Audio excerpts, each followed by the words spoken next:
Genie grind and watch him get rich, huh? Remember when I said I hit a lick, huh? I don't really wanna fuck the bitch, what? Willie went and made another hit, okay, like Prada on my motherfucking kid, huh? Louis on my motherfucking hip, huh? Curry how I dunk, no switch, hey, fucker gonna fuck that bitch, hey, if you ain't gon' fuck with me, you a dumb fuck, put up a hit but feel like one punch, look at my bank and I'm getting dumb rich, and I'm gonna count it up till 100,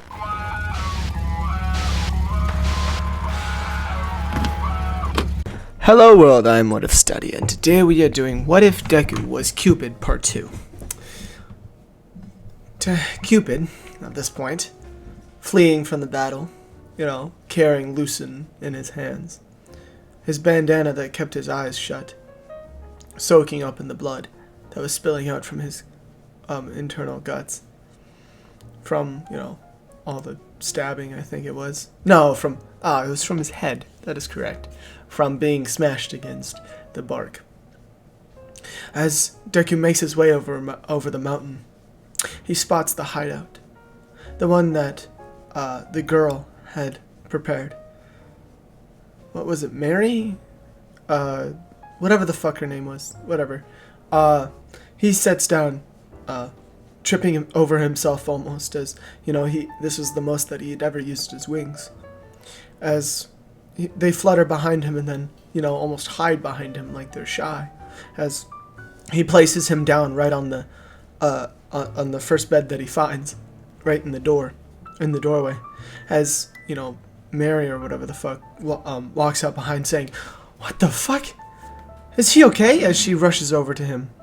And instead of checking out Lucin, she checks out him, brushing up against his face, holding up her hand to his cheek, as he blushes a little bit, as, his love for people usually never went that far because of the blindfold, but looking into her eyes now, it sort of, grows a little bit in this desperate situation. Although he holds himself back. He sternly keeps his keen eyes on Lucin as he says, "Is there anything you can do?" She says, I need my med kit, as she walks out of the room and then comes back, as he's kneeling down next to Lucin, holding up some a cold towel to Lucin's head. She says, "You really always did care so much about everyone in the group." He says, "Well, everybody in the group, where did Leo go?" "I couldn't tell you. Once everything started going on, he just left." "God damn it, so he was the one that betrayed us."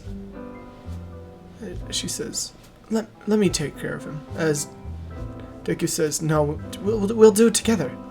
As she says, "That's a good idea. Hold this," as she puts the med kit inside of his hands. His wings start to fold in back again, as then she whispers in his ear saying, "I had always waited to see your wings show again, once. I'd never even seen them before." She says, "Oh, well, that was because I did..." Wait a minute. As then, she cuts straight into his wing, chopping off the left one, as the wing falls down to the ground. She aims for the second one, however, Deku turns around quickly, screaming out in pain, as that is his lifeline. He had cut off half of him. As he holds himself back up, he stares directly in her eyes, seeing a different person. This wasn't Mary anymore. She says, "You got that right, kid." As then she throws the dagger into his chest. However, Deku grabs that before it hits him. As he uses his left wing's power to heal up the arrows, as he takes both of them out and then tries to grab his bow. However, she grabs it first. She smacks the bow against his face. However, he grabs onto the bow, kicking her in the chest and then kicking her in the stomach, and then taking up his other leg and then kicking her with an uppercut to their chin, smacking her backwards against the wall, causing a great catastrophe inside of the house because of its shambling walls. It was huge, however shambling, as the whole entire place starts to come down, as Deku and her continue their fight inside of this wreckage, as, the battle continues and Deku's scarred multiple times, particularly around his face, as she's constantly going for the neck. She actually gets him in a chokehold and puts the dagger right to his neck. as she starts to pull along the slit of his, starts to slit his throat as he says, "At least tell me your name as you carve out my heart." As she says, "Carter, Agent Carter." Where do I remember that from? I was one of the slaves of Aphrodite. Why would you? Don't you know? We can unlock the box in our heart by slaying each other. It was the only way.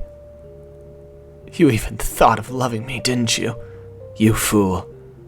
As then she starts to arc it across his neck, and as such blood starts to split everywhere, he starts to go blind this time, actually, as she had cut an exact eyesight, kind of nerve inside of his neck. However, he felt her grip on her knife go limp, as he can't even hear anything anymore from the huge gunshot that came from Lucen, laying on the couch with his gun in his hand, as he had shot her right in the head. As he tries to bring himself to get up, however, Lucen picks him up and drags him out of the shambling house. Lucen puts the cloth around his head, as then he picks up Cupid, as then he carries him away, as Lucen's like, "God damn it." They run away. They take a car, all the way down. The only place that they'll be safe by this point, it's Japan. As Deku and him go on the run, fighting off, All For One's troops, as they do. All the bad guys that come after them. Deku leaving his compact bow behind, he has to use different sharp objects. Deku had lost his sight from getting his eyes carved out from her, and he doesn't trust anyone anymore. He can't. He barely even trusts Lucen, nevertheless, anybody else. From his left wing exudes love in its entirety. He's exuding love whenever he goes anywhere, so instantly when people see him, they're just entranced. Everybody can't help but fall in love with him. Not only that, but his baby face, he's short. I mean, he looks like a child. However, with his compact bow, that's almost, his height, it's pretty funny. Other than that, going through diners, fighting people, he's gotten really good at using things in the moment instead of his bow. He like using glass jugs to basically take out 5 guys somehow. Throwing a fork through a guy's head onto another, as he becomes basically a ruthless killer by this point, because he had never had to kill anybody before until that moment. Having to kill Agent Carter. She was insanely good at her job because she had to kill many of the other slaves of Aphrodite. As Deku and Lucen make their finally enter the chosen city. Hiroshu, I think its name was. Anyways, Deku and Lucen make their way into the city. Throughout all the traffic, they just get out of their car, straight up abandon it. As they're starting new lives here, they don't want any connections to their past. As they start to descend on the city, they find many places to stay. They can't decide, so Deku just straight up goes wherever Lucen actually tells him to. And Lucen tells him that he has a friend called Nezu. He will get us a mercenary job, no matter even if it's being a hero or being a villain. Doesn't matter. We need money right now. We're poor.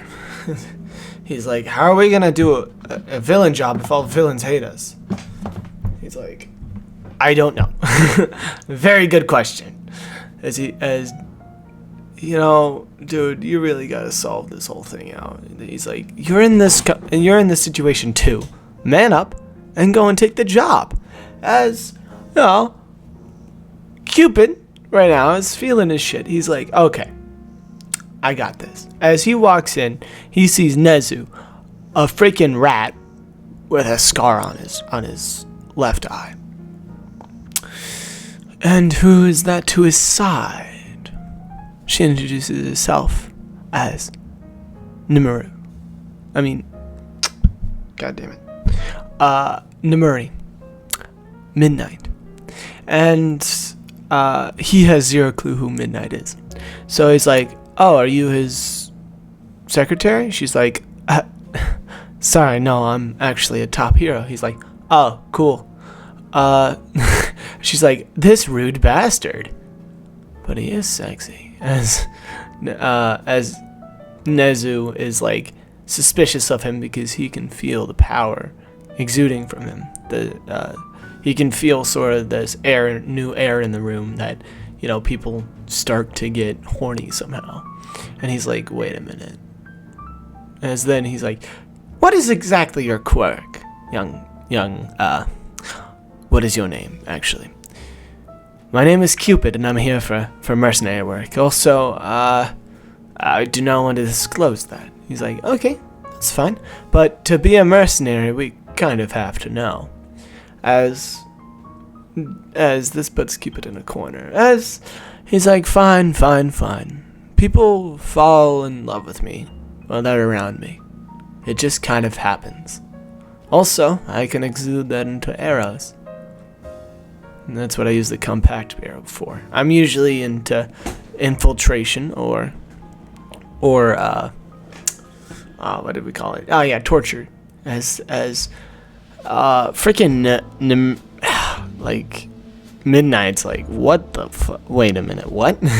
As Nezu's like, that could be very useful. And she's like, you can't really be thinking about hiring this guy. As he's like, I have a very particular set of skills, Mrs. Nimuri. She's like, I get that. You're just not really a hero. Am I? As long as the money is there, I can be whatever you want me to be. As you know, Deku, as the Cupid's laid backness really puts Nimuri and also Nezu, as Nezu feels the power from him. The sort of power to make people love you is something that is very underrepresented. As he realizes that this guy has the same feel to him as Alawa. And currently, Alawa is in the hospital for this day exactly. He says, your first actual job will be a teaching one. As he's like, a teaching one? Yes, teaching people how to shoot a gun, fire an arrow, other stuff like that. As he says, okay, I'm not exactly the greatest teacher, but I'll try. How much is it, by the way? As, they disclose all the different informations to each other. And Deku's like, fine. But I'll be doing this for a little while, alright? I need to be fed while I'm in this city. And Nimuri's like, in this city? Excuse me, child, you can't exactly talk to Nezu like that, right? As he's like, I'll talk to anyone how I like. As this sort of dark energy that exudes from his eyes meet hers, as instantly she's entranced into this feeling of, her toxins that she's exuding from her skin suddenly stop. Like, she is unable to counteract his love gas. As, for that 1 second, she's like, this gets hot. And then like, no, wait a minute. Like, yeah, he's hot, but like, no, I'm not feeling that way right now. He looks like he's 12. How the fuck? Knock yourself out of it, Nimuri. And she like smacks her head against the door. As Nimuri is like, please don't bash down the door. She's like, no, it's fine, sir. As she's like, please, stop. He walks out of there as he bumps into Bakugo, who was on his way to class. As Bakugo's like, watch your weight, punk. As Deku's like, Oh, I see. Classic bully. I can already feel it from just looking at you. I can see your whole entire life. Wow. Childhood bully. Has a little gang behind him always. As Kirishima's like, we're not a gang. Is like, are you? Are you really not? You're just following this guy around, bullying whoever you like. Kirishima's like, we don't just bully anybody.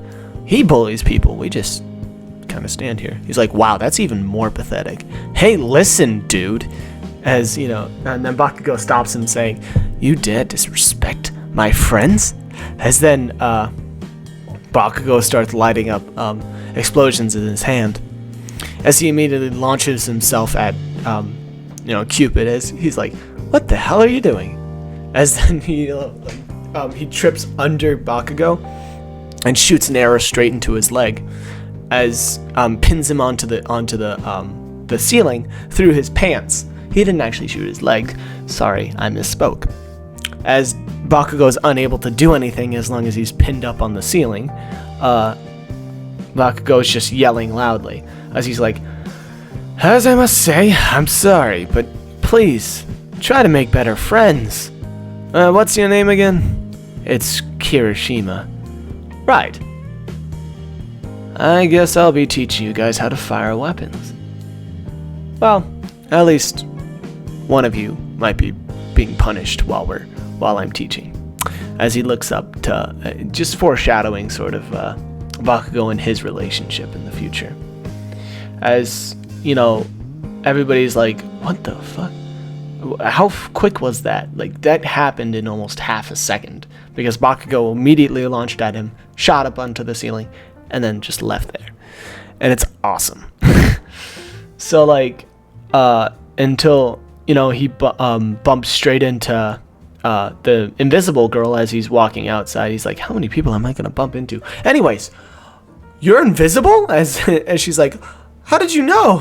And he's like, I can sense everybody in my radius. Everybody touched by my quirk, you may say, is sort of connected to me. And I felt you. That's incredible. As, you know, Deku shows this sort of excitedness in his eyes that he had never had for so long since he had started running away. As then she's like, I know. You want to test it out? As then he realizes that he's sort of getting ahead of himself, as he always does.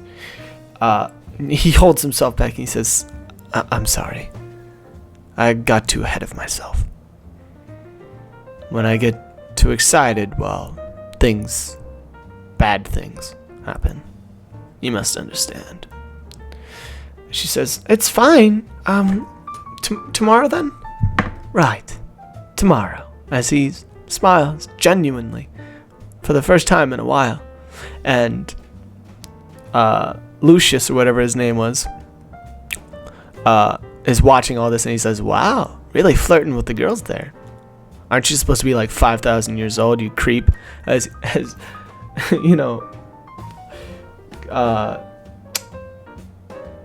Cupid's like, give it up, Grandpa. As, you know, they both hop into the car and drive off. As he starts telling him about all the mercenary jobs that they have inside of the city. However, he can't take any of them. As Deku asks why, you know, Lucius is like, because I can't shoot straight anymore. As Deku asks him, what do you mean? Oh no, the head injury. Yup, bingo.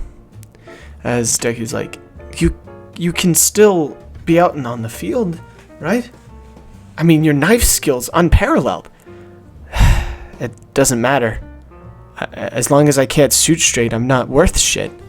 They're not gonna hire a guy to run at people with a knife. But you're so technically pro. This can't be possible. But how are we gonna make enough money to survive then? Well, you're gonna have to do your best fucking job ever. As he remembers back to talking to Nezu, as Nezu had mentioned that he'll get paid extra for performance in the students, as they're the new generation after all. Spare no expense on those that you trust. As he thinks to himself, fuck, I'm really gonna have to care. As, Lucius brings out the bandana, and he says, if you really need it, I'd suggest using this so that you don't fall in love with any of the girls there. As Deku wraps it around his eyes, he's like, I have to get used to using it again after all. Why does there have to be so many girls? God damn it. As, Lucius is like, I don't know. I'd count you lucky if it weren't for the curse. Right. Hey, Lucius. What is it, chap? Can I trust you? Like, truly trust you? Of course, kid.